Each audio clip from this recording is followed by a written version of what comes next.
SP Balasubrahmanyam గారికి మంచి పేరు ప్రఖ్యాతలు ఉన్న విషయం మనకు తెలిసిందే. అలాంటిది ఎస్పీ చరణ్ కూడా మంచి ఐడెంటిటీని సంపాదించుకున్నారు. సో ఈ నేపథ్యంలో ఆయన సహాయ దర్శకుడి మీద ఎస్పీ చరణ్ అయితే ఒక కేసు అయితే ఫైల్ చేసినట్టు తెలుస్తుంది. అయితే కేసుకి సంబంధించి ఒక ఎన్ కార్డ్ అయితే పడినట్టు తెలుస్తుంది. మరి దీని గురించి విశ్లేషించుకోవడానికి మనతో పాటు senior journalist and doctor Durga Vadlamani గారు ఇప్పుడు మనతో ఉన్నారు. నమస్తే మేడం. నమస్తే అండి మేడం. మరి చూడొచ్చు, ఎస్పీ బాలసుబ్రహ్మణ్యం గారు అంటే ఎవరికి తెలియని వారు లేరు. అసలు ఆయన పాటలు అంటే కూడా నిజంగా ఒక క్రేజ్ అని చెప్పొచ్చు.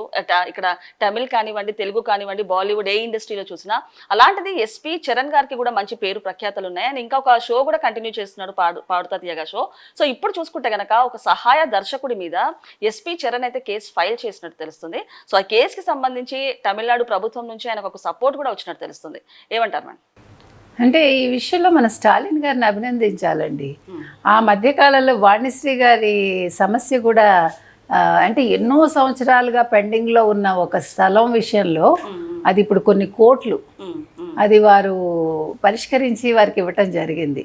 అంటే ఒకళ్ళకి ప్రాబ్లం అని అంటే స్టాలిన్ తమిళనాడు ముఖ్యమంత్రి ముందుకు రావటం అనేది ముదావహం. అదేవిధంగా ఇప్పుడు మనం మాట్లాడుకున్నాం, ఎస్పీ చరణ్ అక్కడ ఒక ఇల్లు అద్దెకి ఇవ్వడం, ఆ ఫ్లాట్ ఒక తిరుజ్ఞానం అని ఒక సహాయ దర్శకుడు, తమిళ సహాయ దర్శకుడు, చిత్ర పరిశ్రమకు సంబంధించి ఆయన అద్దెకి తీసుకోవటం, 25 నెలలుగా అద్దె చెల్లించకపోవటం, సో తర్వాత దుర్భాషలాడడం, ఇవన్నీ మనం మాట్లాడుకున్నాం. అంటే సెలబ్రిటీస్కి కూడా కష్టాలు ఉంటాయి. నిన్న చూసారా, అనంతలక్ష్మి గారని హైదరాబాద్లో ఉంటారు, వారు ఆధ్యాత్మిక ప్రసంగాలు చేస్తూ ఉంటారు.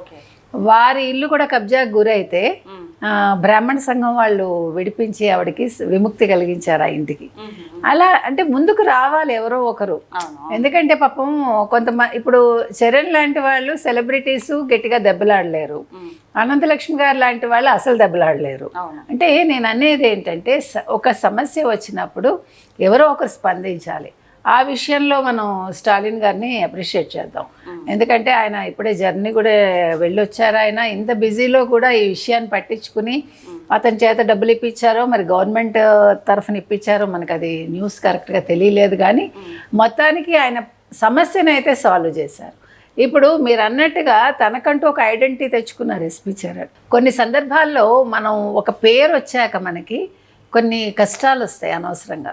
అది మనం సరదాగా చేసినవి కూడా మనని జీవితకాలం వేధిస్తాయి. అట్లా కొన్ని సందర్భాలు జరిగాయి చరణ్ లైఫ్లో కూడా. ఆయన వాటిని అన్నీ అధిగమించి వచ్చారు. అంటే మనం ఫర్ గ్రాంటెడ్గా ఏది తీసుకోకూడదు. మంచిగా ఉన్నారు అనుకున్న వాళ్ళే మనకు ఎదురు తిరుగుతారు అనే సంఘటనలు చరణ్ విషయంలో జరిగాయి. బాలసుబ్రహ్మణ్యం గారు కూడా చాలా ఆ విషయంలో ముందుకెళ్ళి ఆయన సపోర్ట్ ఇచ్చి, కొడుక్కి జయలలిత గారు కూడా సపోర్ట్ ఇచ్చి. అంటే నేను అనేది ఏంటంటే సినిమా వాళ్ళు అనగానే మనం అన్ని నెగిటివ్ వేయకూడదు ముద్రలు. అలా చేశాడు, ఇలా చేశాడు, మనం చూడకుండా ఏది మాట్లాడలేం కదా, చూడకుండా మాట్లాడకూడదు కూడా. ఏదైనా ఉంటే మంచి చెప్పాలి మనం. సో చరణ్ మీరు అన్నట్టుగా చాలా మంచి గాయకుడు చెప్పాలంటే. అంటే మీకు ఎస్పీ బాలసుబ్రహ్మణ్యం గారు లేని లోటును తీర్చగలడు.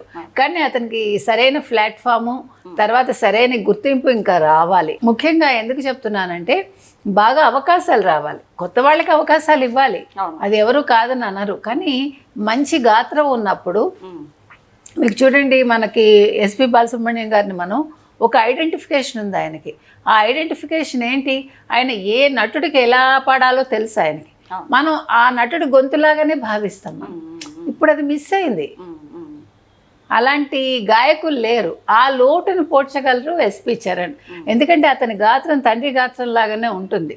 కొద్దో గొప్ప చిన్న తేడా ఉండొచ్చు, కానీ సంస్కారం కూడా కనిపిస్తోంది. వ్యక్తిగతంగా ఎలా ఉంటే మనకు ఎందుకండి, మనం ప్రతిదీ అదే చెప్తున్న భూతద్దంలో చూడొద్దు.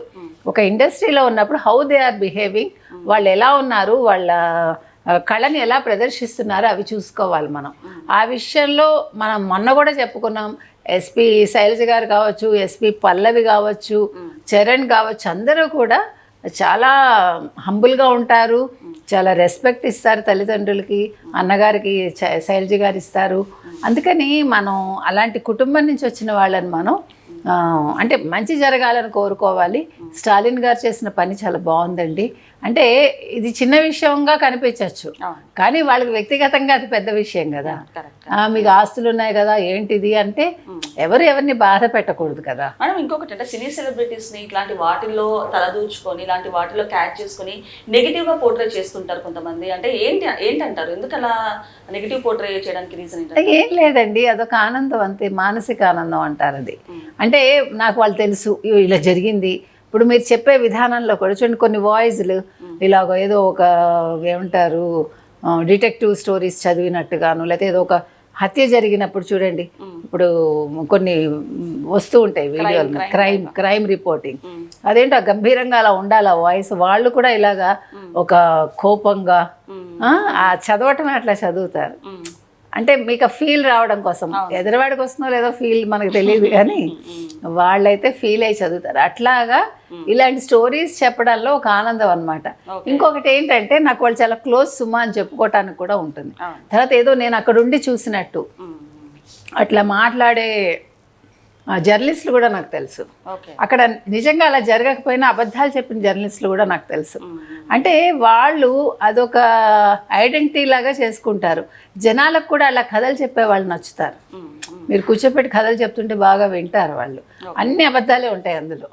నేను అక్కడ ఉన్నాను, ఇంతకీ అతను అక్కడ ఉండడు, ఎవడో రిపోర్టర్ దాన్ని రిపోర్ట్ చేస్తాడు, అది తను చేసినట్టు చెప్పుకుంటాడు.